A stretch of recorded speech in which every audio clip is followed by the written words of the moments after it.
Hi guys, welcome to our channel. तो आज हम जो आपके साथ टॉपिक लेके आए हैं वो बहुत इम्पोर्टेंट है। जितने भी लोग कनाडा आने वाले हैं या कहीं भी जा रहे हैं, ठीक है, तो जब सबसे पहले आपका वीज़ा आता है या आप पैकिंग की शुरुआत करते हैं तो सबसे पहले जो ख्याल दिमाग में आता है कि पैकिंग कैसे करें, ठीक है, क्या क्या तैयारियां करें। तो अभी हम करने वाले हैं cover how to pack for Canada या कहीं भी आप जा रहे हो।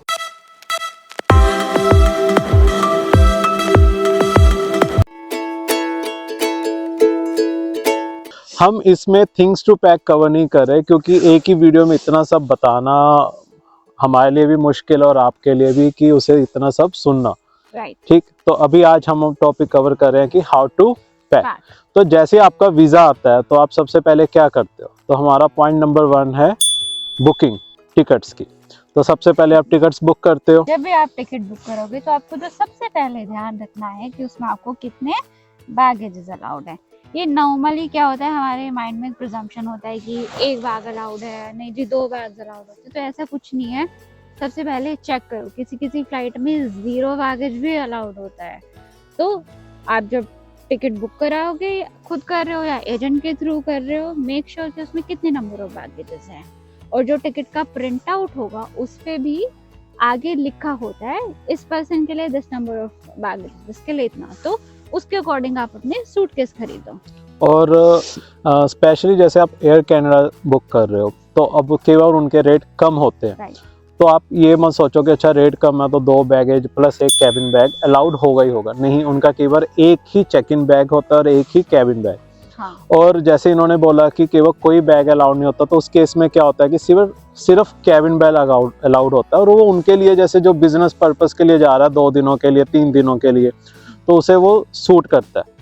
बट अदरवाइज आप हमेशा चेक करो कि कितने बैगेज अलाउड है। अब इसमें एक और पॉइंट है कि एक्स्ट्रा बैगेज। अब कई बार ये होता है कि आपको बैगेज तो एक ही अलाउड है चेक इन में, बट आपको है ना कपड़े ज़्यादा हैं, आपके हॉर्स काफ़ी सामान ज़्यादा है, तो आपको एक और बैग खरीदना, तो आप on the spot air flight वालों से ही खरीद लो। आप ये मत सोचो कि मैं बाद में खरीदूंगा, क्यों, अभी इनिशियली रेट उनके ज़्यादातर कम होते हैं। मतलब इसकी जो रेंज है वो 5 से लेके 11,000 के अराउंड या 12,000 तक होती है एक बैग की। तो आप वहीं से खरीद लो, क्योंकि बॉस अगर आपको एयरपोर्ट से खरीदना पड़ा तो वो तो बहुत मतलब फिर तो क्योंकि वो ऐसा होता है कि 25,000 30,000, तो उसकी रेंज ऐसे जाती है, तो आप हाँ। पहले ही खरीद लो। राइट। अब हम चलते हैं सेकंड पॉइंट की तरफ, which is size of the baggage. अब साइज ऑफ बैगेज में क्या है कि जो फ्लाइट वालों की तरफ से मेंशन है, और ये जनरल साइज हम बोले, वो है 155 156 से 163 और 64 सेंटीमीटर्स। अब वो कैसे कैलकुलेट किया जाता है? वो होता है आपके डायमेंशंस का सम। जैसे आप शॉप पे जाओगे, वहाँ पे बैगेज का साइज लिखा होगा L into B into H के फॉर्मेट में। तो जो आपका ये साइज बनता है 154 या जितने भी सेंटीमीटर है, वो उन तीनों को ऐड करके बनता है। तो मेक श्योर कि उनका एडिशन आपकी लिमिट में फॉल करे और जितना एयरलाइंस की साइट पर मेंशन है उससे ज़्यादा एक्सीड ना करे। बिकॉज कुछ जगहों पे चेक इन और कैबिन दोनों के साइजेस चेक होते हैं, उनके स्टैंडर्ड सेट्स बने होते हैं, जिसके अंदर वो सूटकेस को डाल के देखते हैं और देखते हैं कि लिमिट से ज़्यादा उसका साइज तो नहीं है। बिकॉज ऐसा हमारे आगे हुआ था, उन्होंने किसी का कैबिन बैगेज उसमें डाल के चेक किया था। तो अपने कैबिन को भी लाइटली नहीं लेना, जितने दिए हैं उतने ही लेके जाने हैं और जिस साइज का बोला है वही साइज कैरी करना है। और इसमें क्या है कि अगर आपका बैग ओवर चला गया है ना, आपने 164 की जगह 167 168 या 170 वाला भी ले लिया कि चलो कोई ना मेरा सामान ज़्यादा है, पर वो क्या है कि वो ओवर साइज बैगेज काउंटर पे चला जाता है, मिलेगा भी वहीं पर ही, जाएगा भी वहीं पर ही, और उसमें क्या है कि फिर आपको पैसे देने पड़ेंगे। अब इतने तो पैसे होते नहीं कि आप सिर्फ बैग पे इतने पैसे लगाई जाओ बैठे। तो आप उस चीज़ का हमेशा ख्याल रखो कि आपका जो बैग है ओवर साइज नहीं होना चाहिए, विद इन लिमिट होना चाहिए। और ये आप जिस दुकान से ले रहे हो उससे भी पूछो, खुद को डाउट है अगर वो सही नहीं, वैसे बैग पे लिखा होता है हमेशा जो MRP की स्लिप होती है, अगर आपको डाउट है तो आप उनसे पूछ भी सकते हो, खुद भी मेजर कर सकते हो। नेक्स्ट पॉइंट है सूटकेस कैसे खरीदें। तो इसमें हम सबको नॉर्मली पता है कि एक सॉफ्ट आते हैं, जिनका फैब्रिक सॉफ्ट होता है, और दूसरा हार्ड केस बैग्स आते हैं। तो hard case bags normally soft वाले से थोड़े हैवियर साइड पर रहते हैं। सॉफ्ट का वेट नॉर्मली रहेगा 3.5 kgs के आसपास और हार्ड केस इसका रहेगा 4.5 to 5। और एक और कैटेगरी जिसमें जो हम आपको बताने वाले हैं वो जैसे अपने घर में मम्मा लोग सूटकेस बनवाते थे, आपने भी देखा होगा, कभी आपके घर बने होंगे, जैसे साड़ियाँ या कोई कपड़े ऐसे हैं बच गए तो वो बनवा लिया उन्होंने। तो वो क्या है कि वो यहाँ पे आपको मार्केट में मिल जाएंगे बैग, और वो है ना 800-1500 की रेंज में रहते हैं। उसका फ़ायदा ये है कि एक तो चीप है वो, और दूसरा उसका जो सबसे बड़ा बेनिफिट है जो हमें बाहर जाते हुए फ़र्क पड़ता है वो है उसका वेट। उसका वेट है जो कि 700-800 या 1 किलो तक ही रहता है। क्या बोला तूने? तो ये बैग्स भी आप बनवा सकते हो, आप किसी बैग वाले से भी अपने पास में बनवा सकते हो, और मार्केट में बने बनाए होते हैं तो खरीद भी सकते हो। और हम अब जब इंडिया जाएंगे तो सिर्फ वही बैग लाएंगे, क्योंकि अभी आप देखो ना कि अगर 23 किलो का बैग है और 5 किलो आपने बैग ही ले लिया तो आपके पास तो 17 kg बचा। अब 17 में से आप 50-100 ग्राम वैसे भी छोड़ोगे तो आपके पास वही है, मतलब ज़्यादा नहीं वेट बचा। तो आप कोई भी बैग को 23 किलो ना मान के चलो, आप उसे कम मान के चलो। इवन जो केबिन बैग है छोटा, अगर वो ज़्यादातर हार्ड केस ही लेना प्रेफरेबल रहता है, क्योंकि उसमें आप केवल लैपटॉप भी रख लेते हो। केवल ऑल्दो लैपटॉप बैग अलग आते हैं और हम हैंड बैग में भी डालते हैं, बट ठीक है उसमें भी। और उसमें आप कुछ गैजेट्स भी डालते हो, जैसे आपको फोटोग्राफी का शौक है या कुछ भी, आप उसमें कैमरा भी रखोगे, सेल्स वगैरह, तो उसका वेट भी आराम से 2 kg रहता है मेरे ख्याल, है ना। तो उसका भी 1.8 kg रहता है, तो वो 7 की जगह क्या बचा आपका 5.5 किलो। तो आप इसका भी ध्यान रखो। नेक्स्ट पॉइंट है कि हम अपने यूटेंसिल्स और क्लोथिंग को कैसे पैक करें। तो यूटेंसिल्स का तो सिंपल है, ठीक है, आपको ध्यान रखना कि आप एक के अंदर एक डाल के रखो ताकि स्पेस कम ऑक्यूपाई करें।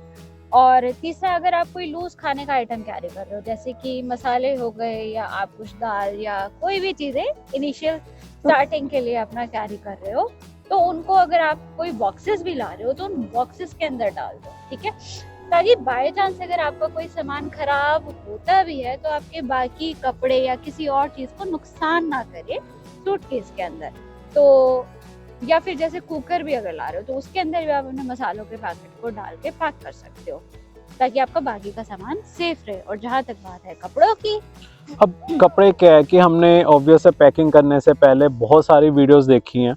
अब उसमें काफ़ी लोगों ने बताया कि वैक्यूम्स आते हैं, ठीक। अब वो वैक्यूम ले लो आप, वो क्या करता है कि कंप्रेस कर देता है। अगर आपने जैसे 10 कपड़े पैक किए, उसका एक्चुअल साइज इतना है और वो कंप्रेस होके इतना हो जाएगा, तो ऑब्वियस है कि वो इजी हो जाता है आपको बैग में डालना और आपको और स्पेस मिल जाती है। बट वो हमारे किसी काम नहीं आया। ऑल्दो हमने जैसे बैग लिए, हमने वैक्यूम्स भी ऑर्डर कर लिए थे अमेजोन से, वो हमें 2000 के अराउंड पड़े। अब 2000 रुपये हमारे लग भी गए और आज तक हमारा यूज़ नहीं हुआ। हम इवन यहाँ कनाडा लेकर भी नहीं आए। तो उसका यही नुकसान है कि पहले आप ये देखो कि आपका जो बैग है उसकी कैपेसिटी कितनी है। सूटकेसेस इतने बड़े होते हैं और जो सर्दियों के कपड़े हैं उनका वेट बहुत ज़्यादा होता है। तो क्या है कि हमारे पूरे सूटकेस में जितने भी कपड़े आए उसी में उसका वेट लिमिट ऑलरेडी पूरा हो गया। तो हमको वैक्यूम करके सूटकेस में जगह बचा के करना क्या था, उसने ऑलरेडी अपना पूरा वेट कवर कर लिया है। तो ना तो अब उसमें आप और कपड़े डाल सकते हो इन एनी केस, क्योंकि वैक्यूम से वेट में कोई फर्क नहीं आने वाला, वेट उतना ही रहेगा, सिर्फ वॉल्यूम का फर्क आता है। तो इफ रिक्वायर्ड तभी आप वैक्यूम करो, अगर नहीं रिक्वायर्ड है तो आप नॉर्मली पैक कर सकते हो। हाँ, वैक्यूम हम आपको रेकमेंड करेंगे कि आप अपना रजाई या कंबल जो ला रहे हो उसके लिए करो, और इसमें हाईली रेकमेंडेड है। हाँ। अब हाईली क्यों है कि क्योंकि आप अगर रजाई ला रहे हो, अगर तो आप विंटर सीजन में कनाडा लैंड हो रहे हो, जैसे अब बच्चों के सीजन्स रहते हैं इंटरनेशनल स्टूडेंट्स के, उनका जनवरी इनटेक आ गया, ये वाला इनटेक आ गया, तो वो ऑब्वियस है विंटर में नवंबर दिसंबर में लैंड होंगे और आप देख ही रहे हो कि अभी स्नो पड़ चुकी है, तो उन्हें पहले रात से ही क्विल्ट चाहिए होगी। अब क्विल्ट का जो साइज होता है वो इतना होता है बाय डिफ़ॉल्ट, है ना। तो जब आप वैक्यूम करवाते हो तो उसका साइज इतना हो जाता है। अब वैक्यूम भी दो तरह की होती हैं।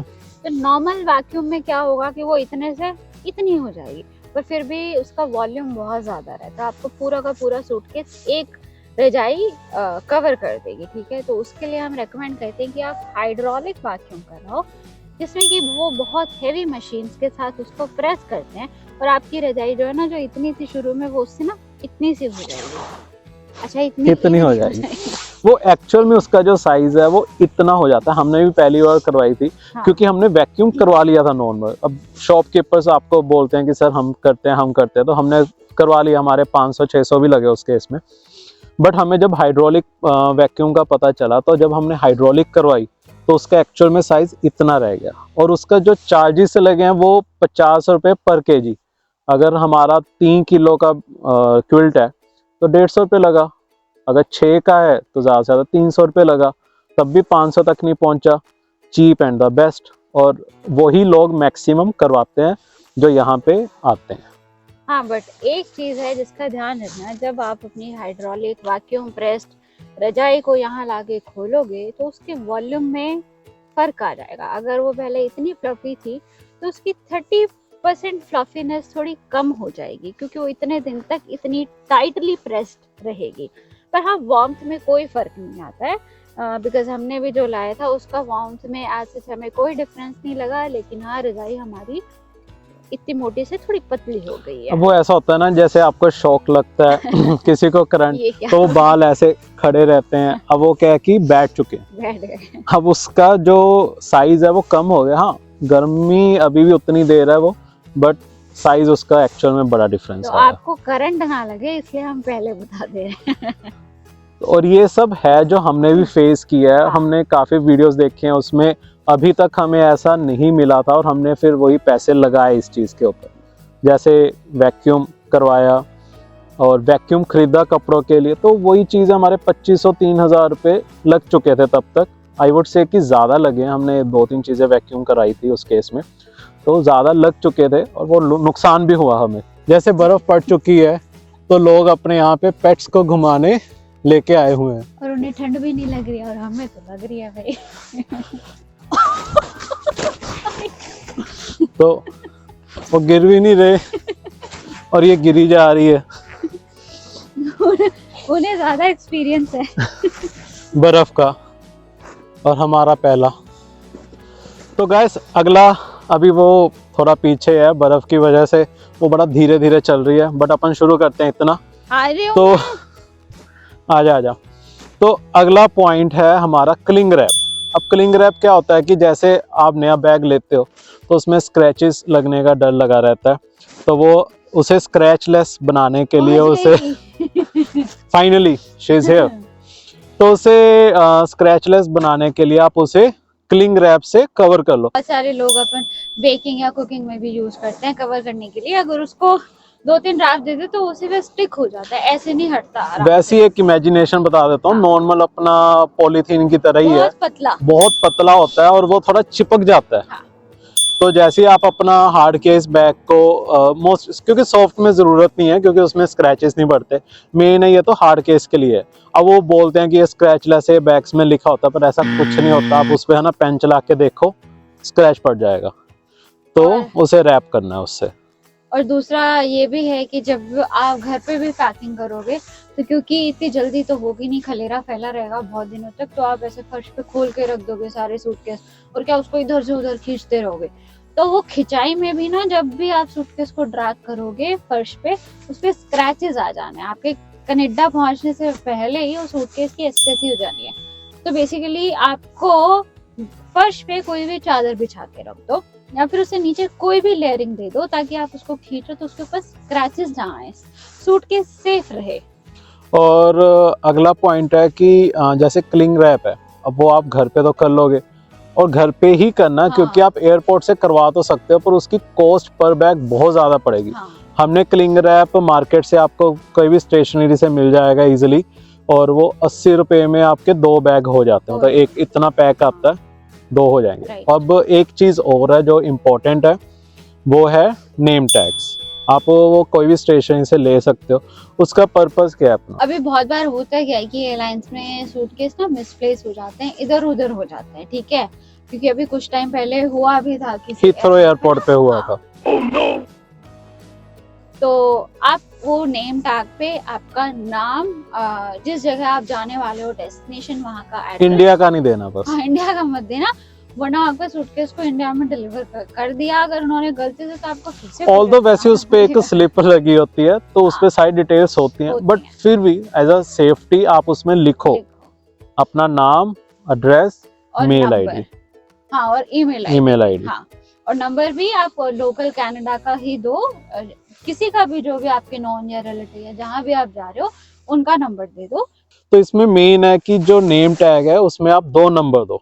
अब 2 नंबर क्या है, जैसे आप कोई भी कंट्री जा रहे हो, एक वहाँ का नंबर और एक अपने इंडिया का नंबर, ताकि आपके उनके पास दोनों नंबर रहें और कहीं भी पहुंचाना हो। देखो, बैग नहीं गुम होना चाहिए। अब वैसे तो हम कोशिश यही होती है कि आपकी जो डेस्टिनेशन है वहाँ पहुंचे, बट चलो ठीक है, इन दी एंड बैग मिलना चाहिए, क्योंकि पीछे बहुत हुआ ऐसा। अब इन सब के बाद जो एक प्रो टिप आज वीडियो एंड होने से पहले हम दे रहे हैं वो है, ये वैसे काफ़ियों को पता होगा पर जिन्हें नहीं पता ये उनके लिए, कि अगर आप एयर इंडिया के थ्रू अपनी फ़्लाइट बुकिंग कर रहे हो तो है ना, जो इंटरनेशनल स्टूडेंट्स है स्पेशली उन्हें एक फ्री लगेज मिलता है। वो ऐसा नहीं है कि सबको दे देते हैं, उसमें आपको है ना एडवांस बुकिंग करवानी पड़ती है, जो फिर उसके वो कॉम्प्लीमेंट्री हो जाता है, पर वो औरों को नहीं मिलता। वो सिर्फ स्टूडेंट्स के लिए ही है। मतलब अगर कोई और आ रहा है स्टूडेंट्स के अलावा, कोई पीआर आ रहा है या कैसे भी आ रहा है, तो उनको वो कॉम्प्लीमेंट्री लगेज नहीं है। वो आपको पेड बुकिंग आप करा सकते हो, जैसे किसी भी फ्लाइट में आप एक्स्ट्रा लगेज बुक करते हो, तो वो प्रोसेस जो होता है सबके लिए वो रहेगा। अब इंटरनेशनल स्टूडेंट्स कैसे कि वो अपनी आईडी दे सकते हैं, उसमें आप कहीं से भी बुकिंग करा रहे हो, अगर ऑफिशियली करवा रहे हो तो वहाँ अपनी आईडी सबमिट कर सकते हो। आईडी में क्या है कि ऑफर लेटर वगैरह जो आपको होती है वो, और अगर आप किसी एजेंट के थ्रू करा सकते हो तो उन्हें मेल करवा सकते हो, तब आपको जो बैग है एक फ्री हो जाएगा। तो आपको ये एक बेनिफिट है यहाँ का। अगर आपको वीडियो अच्छी लगी हो आज तो लाइक कीजिए, सब्सक्राइब कीजिए, शेयर कीजिए, और अगर आपको कोई भी डाउट है तो आप हमें डीएम कीजिए, कमेंट में बताइए, हम उसका आंसर ज़रूर देंगे, क्या क्या हमारे साथ हुआ और क्या आपको और नहीं करना है। Till then, bye bye. Bye.